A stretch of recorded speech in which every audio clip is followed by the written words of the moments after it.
Cordiais saudações a todos e todas. Em primeiro lugar, eu gostaria de agradecer muito ao Padre Valdecir pelo convite que me foi feito de participar desse nosso encontro, fazendo memória da Conferência de Aparecida. Em primeiro lugar, eu gostaria de dizer que essas conferências gerais do Episcopado Latino-Americano e Caribenho, elas não contam com a participação de todo o episcopado dos nossos países. Não foram todos os bispos brasileiros que participaram da Conferência de Aparecida.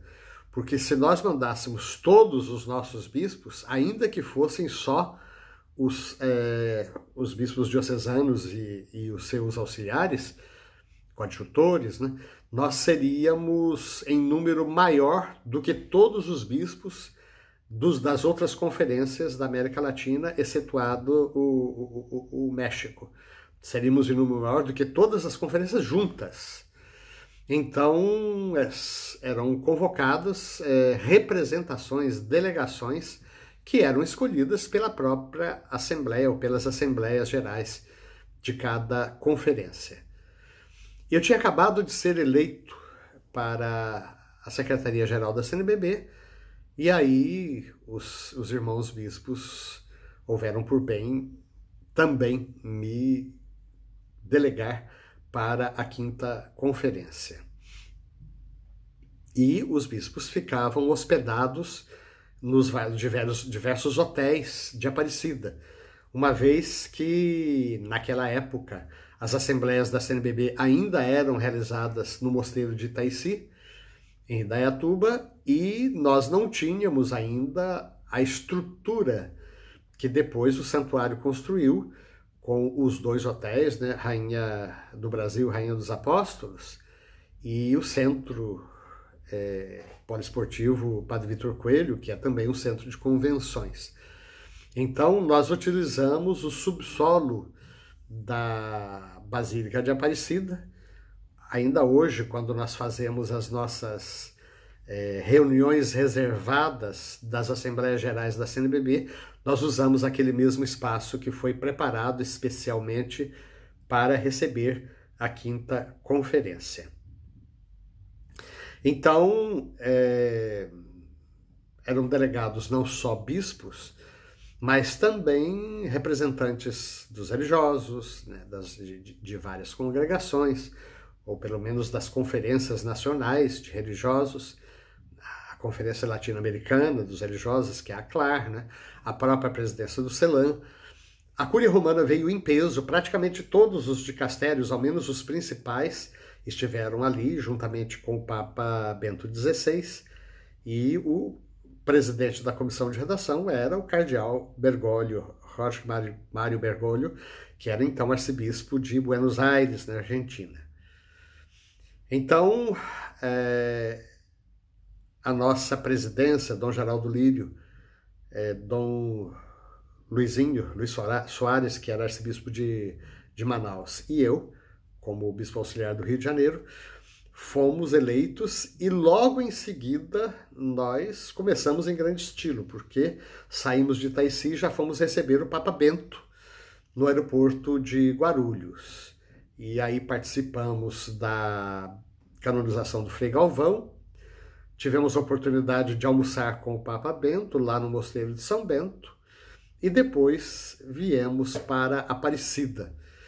De modo que as minhas primeiras semanas à frente da Secretaria-Geral da CNBB, elas aconteceram usando orelhão e celular. Como a gente estava no subsolo, nem sempre o sinal do celular era adequado, tinha uns orelhões por ali que funcionavam muito bem, eu ligava para a CNBB e a partir daí a gente ia tentando tomar pé da situação da própria Conferência dos Bispos do Brasil, na Conferência Nacional dos Bispos do Brasil.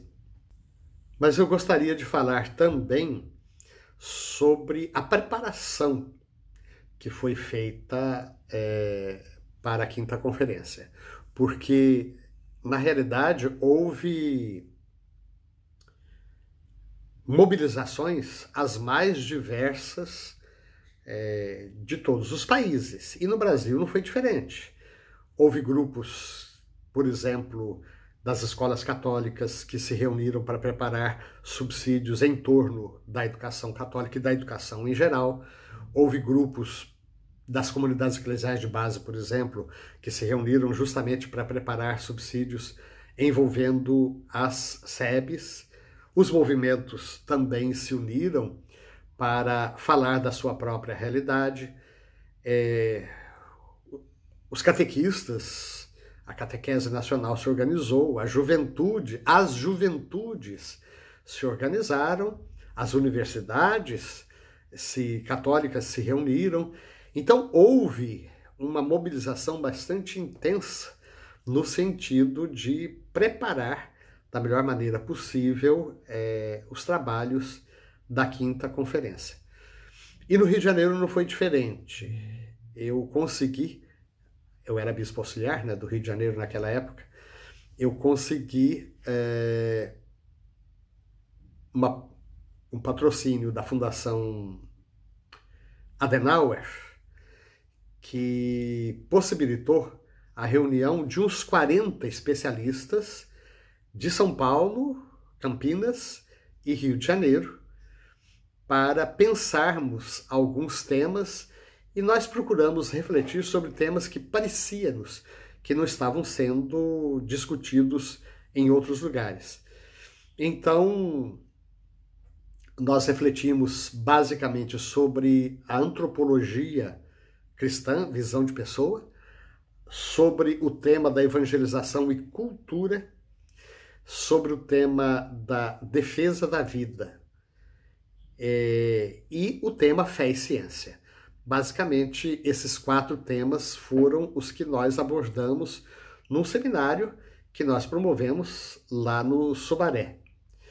E, curiosamente, durante os trabalhos da Assembleia, depois que foi elaborado o roteiro temático, né, e foram divididos os grupos de trabalho, eu caí justamente no grupo que ia trabalhar a cultura. A gente fazia a opção, né, de 3 tipos de temas dos quais a gente gostaria de trabalhar. E na época, inclusive, fazia parte do grupo o cardeal Pupar, que era o prefeito, ou o presidente, melhor dizendo, do Pontifício Conselho para a Cultura do Vaticano. Aliás, o cardeal Pupar tinha escrito um dicionário sobre isso quando ainda era um acadêmico, né? E o pessoal estava com muita dificuldade de redigir. Depois de meia hora, eles tinham redigido apenas um parágrafo, né? Então, eu tinha no meu pendrive tudo aquilo que nós tínhamos concluído do nosso seminário.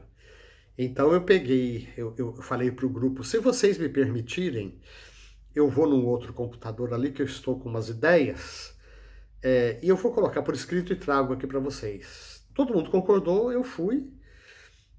Praticamente todas as conclusões do nosso seminário se adequavam ao esquema que a presidência tinha apresentado, e eu devo lhes dizer que praticamente na íntegra as sugestões que tinham sido enviadas por esse seminário feito lá no Sumaré foram inseridas no texto de Aparecida, além das contribuições do então padre Joel Portela Amado. Na época ele era coordenador de pastoral da Arquidiocese do Rio de Janeiro, e ele foi muito solicitado para falar sobre o tema da pastoral urbana, que aliás era um tema em torno do qual o INP, o Instituto Nacional de Pastoral, havia se debruçado durante vários anos, e Padre Joel sempre era presença marcante em tudo isso. Agora eu vou tentar lembrar algumas peripécias da própria realização da conferência. Em primeiro lugar, todos os delegados tínhamos recebido o instrumento de trabalho, e havia uma orientação da parte do CELAM que nós não usássemos o método ver, julgar, agir. Não sei exatamente por que essa determinação, mas o instrumento de trabalho ele tinha uma outra dinâmica. E uma das coisas mais sérias que a Assembleia fez foi simplesmente vetar in toto o instrumento de trabalho. De modo que a Assembleia pediu de volta o método ver, julgar e agir e, com isso, simplesmente deixaram de lado o instrumento de trabalho. E a Assembleia teve que começar praticamente do zero. Na realidade, nós passamos vários dias, pelo menos uns 10 dias, discutindo como seria a estrutura do documento de Aparecida.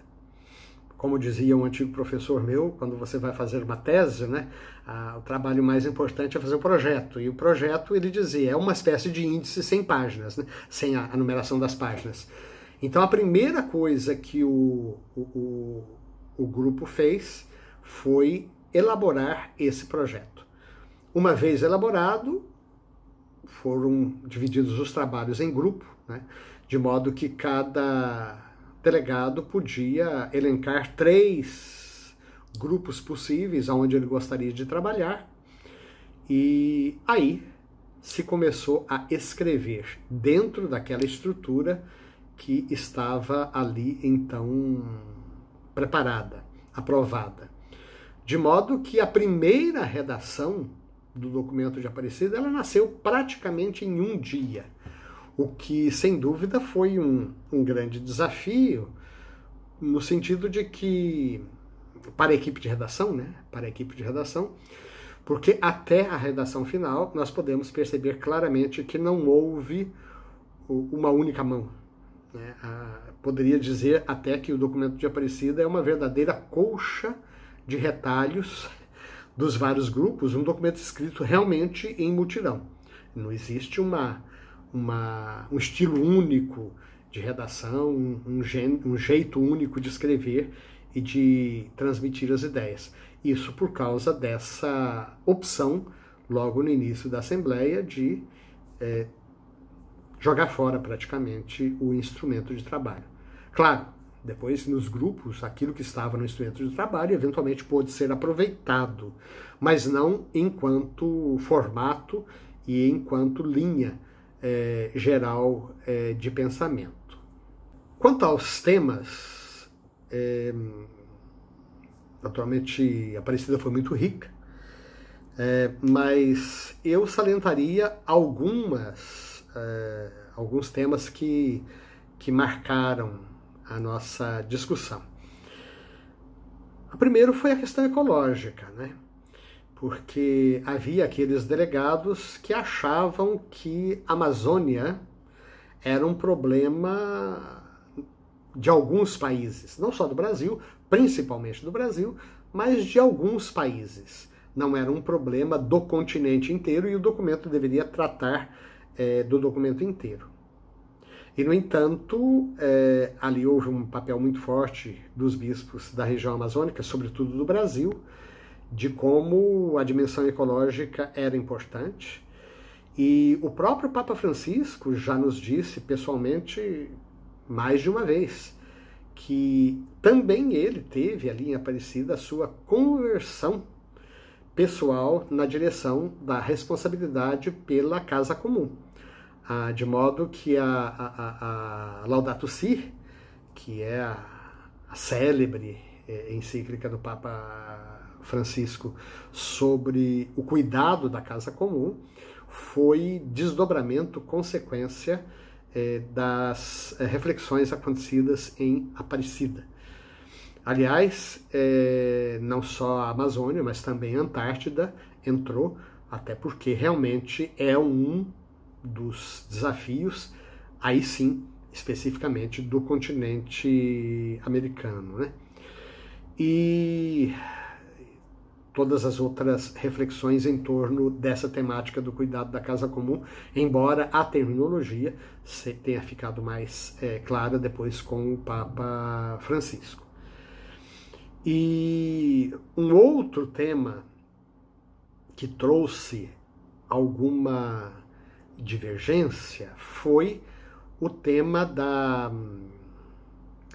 ou melhor, a divisão que houve entre movimentos e comunidades eclesiais de base. Porque havia alguns delegados que eram provenientes, eram representantes de movimentos.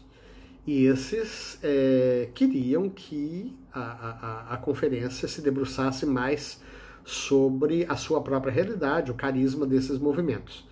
Mas havia também uma quantidade considerável de bispos que tinham as suas dioceses organizadas naquilo que hoje até nós chamamos de comunidades eclesiais missionárias, mas ali particularmente comunidades eclesiais de base, as SEBs. E de novo, houve uma contribuição muito importante dos bispos do Brasil para mostrar que não existem divergências, não existem oposições entre uma coisa e outra. É muito importante numa diocese e também no trabalho do bispo saber favorecer todos os carismas, né? O bispo não tem a síntese de todos os carismas, né? Ele tem o carisma da síntese, que é diferente, né? Ele não é dotado de todos os carismas, mas cabe a ele discernir e ajudar a discernir sobre a eclesialidade das diversas iniciativas canalizadas para um trabalho conjunto. De modo que essa também foi uma boa conquista dos nossos bispos. Já tive a oportunidade de citar agora há pouco a questão da pastoral urbana, que também foi uma bonita contribuição, aí particularmente do nosso hoje Dom Joel, antes Padre Joel, porque a CNBB, particularmente o Instituto Nacional de Pastoral, tinha já uma longa experiência de reflexões em termos de pastoral urbana, né? E uma coisa que é interessante, o Papa Francisco, né, o Cardeal Bergoglio, melhor dizendo, ele era o chefe de redação. E ele nos disse, na primeira visita que eu era da vice-presidência do CELAM naquela época, quando ele assumiu, e fomos visitá-lo, e ele disse: Aparecida para mim foi um milagre, né? Porque havia divergências, forças opostas em várias direções, e no entanto nós conseguimos uma bonita síntese de reflexão para o bem do nosso povo. Já quase no final da conferência, Dom Cláudio Umes se levantou com uma proposta bastante desafiadora.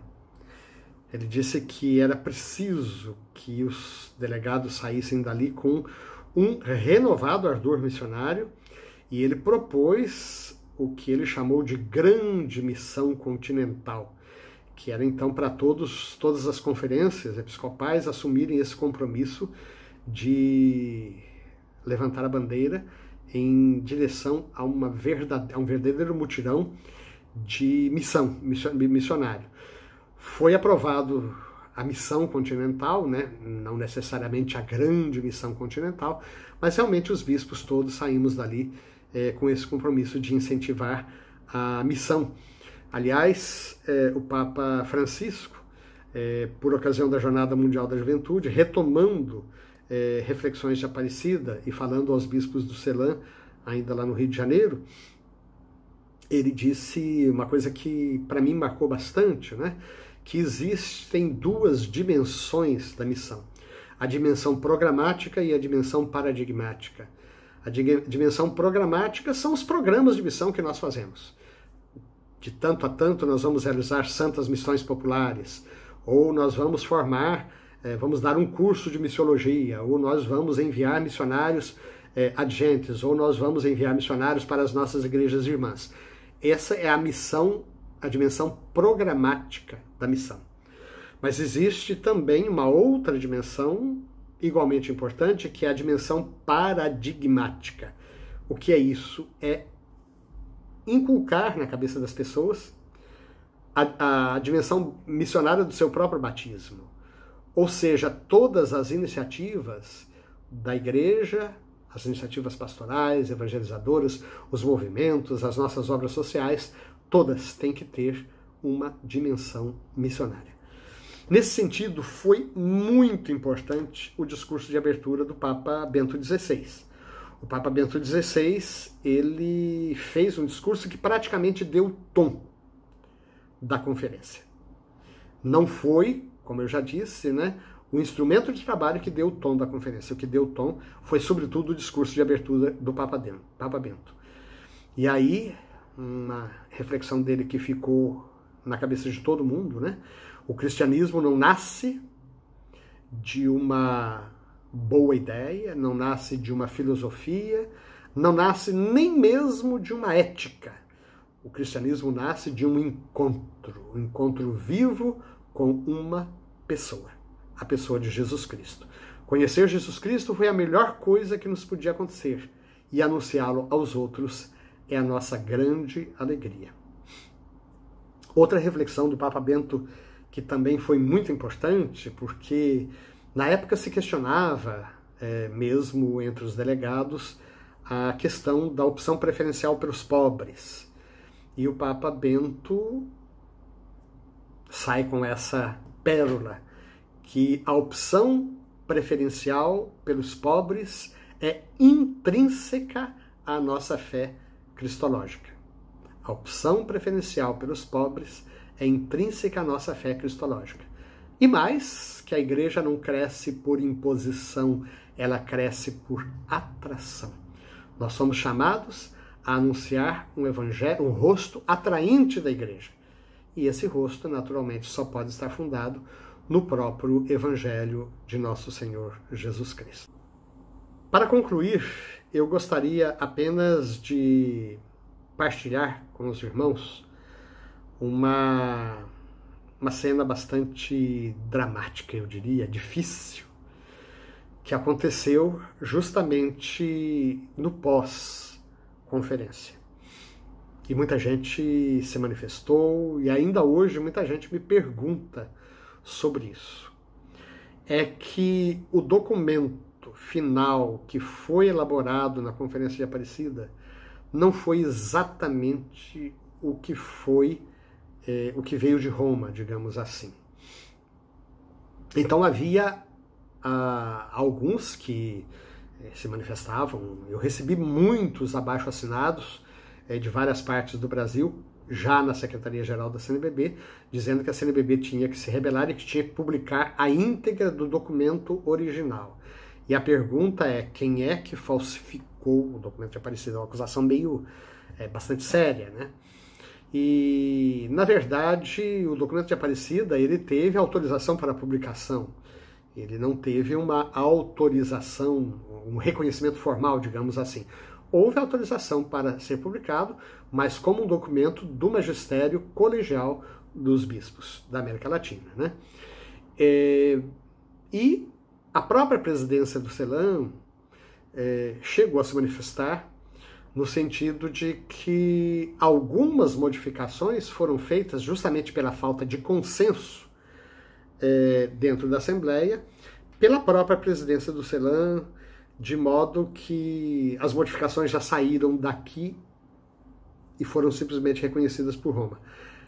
Confesso a todos que até hoje eu não sei como foi esse desdobrar. O fato é que a recepção de Aparecida foi muito grande, graças a Deus.